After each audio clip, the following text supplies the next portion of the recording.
Bonjour, aujourd'hui je vais vous montrer comment on calcule l'aire d'une surface de révolution. Pour calculer l'aire d'une surface de révolution, c'est pas trop compliqué, il faut juste être capable d'utiliser cette formule-là. Dans cette formule-là, il y a beaucoup de choses. On peut remarquer le petit dl, puis ça, le petit dl, dans le fond, ça l'équivaut à une autre formule qu'on a ici. On peut l'avoir en x ou en y, puis dans cette formule-là, on peut remarquer qu'on a des petits dérivés. Les dérivés, dans le fond, ça va être la dérivée de l'équation de la courbe qu'on étudie. Ensuite, dans notre formule d'air, on peut remarquer qu'on a un petit r.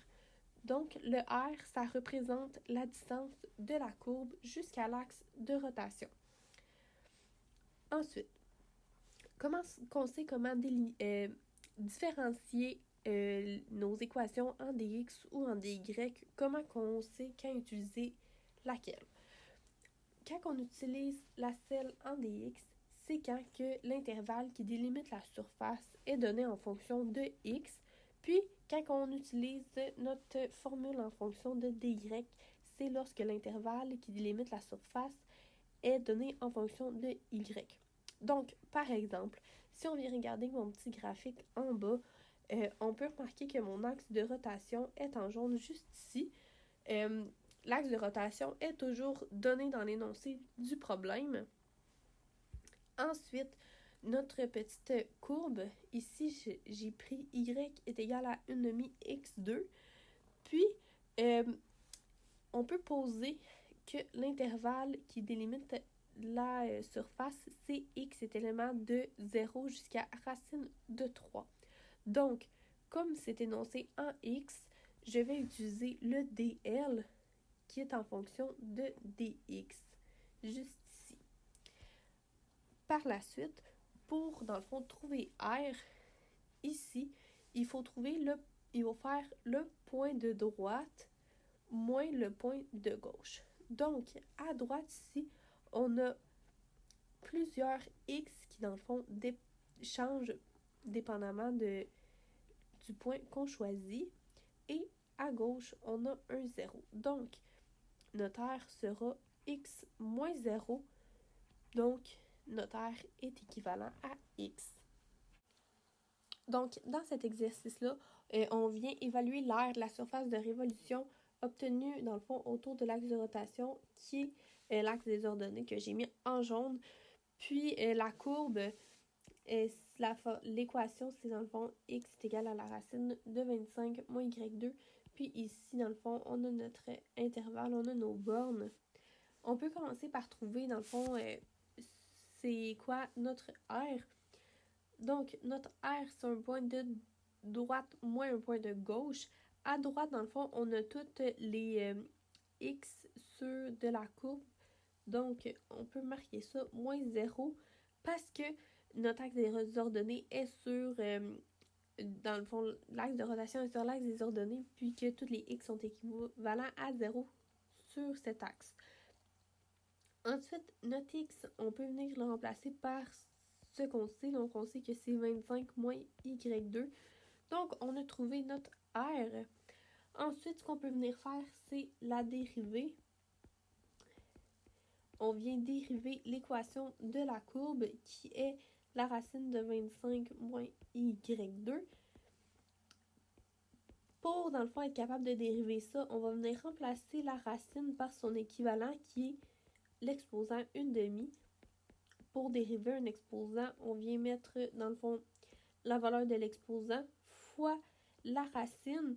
On diminue son exposant de 1, puis on vient dériver l'intérieur de la racine. Parfait. Ensuite, comme on a une parenthèse qui est à la moins 1/2, on peut venir la mettre au dénominateur, puis changer son exposant pour un chiffre positif. Et dans le fond, la dérivée de notre parenthèse, ça nous donne négatif 2y. Ensuite, on peut simplifier les deux ensemble. Ça va venir nous faire négatif y sur 25 moins y2. Tout ça à la 1/2. Puis ensuite, on peut venir changer, dans le fond, l'exposant 1/2 pour une racine carrée. Par la suite, pour calculer l'aire, comme tout était mis en Y, on va utiliser cette formule-là de dl. Je l'ai déjà marqué dans le fond, la formule de l'aire en plus clair. Donc, nos bornes, on sait que ça va être les ceux qu'on a trouvés tantôt dans l'énoncé. Donc, -3, 4, 2π reste la même chose. R, c'est la racine de 25 moins Y de 2. Puis, dans le fond, dans la deuxième grosse racine, on va mettre le 1 plus, dans le fond, notre dérivée à la 2. Puis là, notre dérivée, c'était négatif Y sur 25 moins Y2. Tout ça est à la 2. Puis on a notre petit dy. Ensuite, comme le 2π, c'est une constante, on peut venir mettre ça devant l'intégrale. On peut la sortir complètement de l'intégrale. Donc, dans l'intégrale, on a notre 25 moins y2. Et là, ce qu'on peut faire dans notre grosse racine, c'est de distribuer l'exposant 2 au numérateur et au dénominateur de la fraction. Donc, négatif y à la 2, ça nous fait y2. Puis, la racine de 25 moins y2 à la 2, ça nous fait 25 moins y2. La racine, puis l'exposant s'annule. Ensuite, ce qu'on peut faire, c'est venir mettre, dans le fond,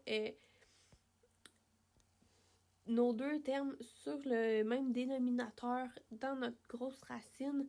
Donc, pour faire ça, on va venir multiplier le 1 par le dénominateur.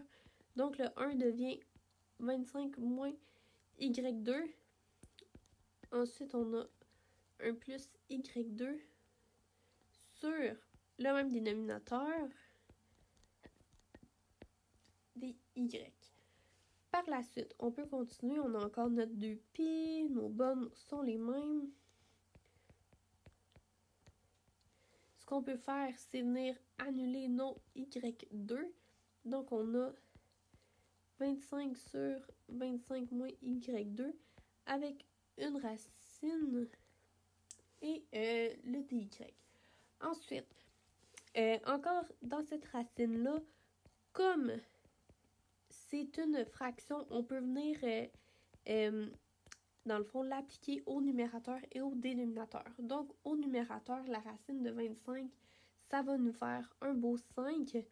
Puis, au dénominateur, ça vient nous donner la racine de 25 moins y2 dy. Ensuite, on peut venir simplifier, dans le fond, ces deux racines-là parce qu'ils sont identiques et elles sont multipliées entre eux. Donc, on a 1, 2π, les bornes restent les mêmes et on a de 5 dy. Donc, ça, c'est notre intégrale qui est à intégrer. Ce qu'on voit, c'est que notre 5 est un chiffre constant, donc on peut venir le rajouter au 2π. 5 fois π, ça nous fait 10. 5 fois 2, excusez-moi, ça nous fait 10. Avec notre π, ça nous fait 10π. Nos bornes restent les mêmes. Puis là, on a dans le fond juste l'intégrale de dy. Ça, dans le fond, ce qu'on a, c'est que c'est comme si on avait un petit 1 imaginaire ici. Donc, quand on va venir l'intégrer, on va seulement avoir à rajouter un petit y pour, dans le fond, intégrer notre 1 devant le dy. Donc, on vient rajouter notre petit y qu'on vient, dans le fond, évaluer de -3 à 4. On a notre 10π fois 4 moins négatif 3. Donc, ça va nous donner, si on calcule tout ça à la calculatrice, environ 219,91 unités carrées.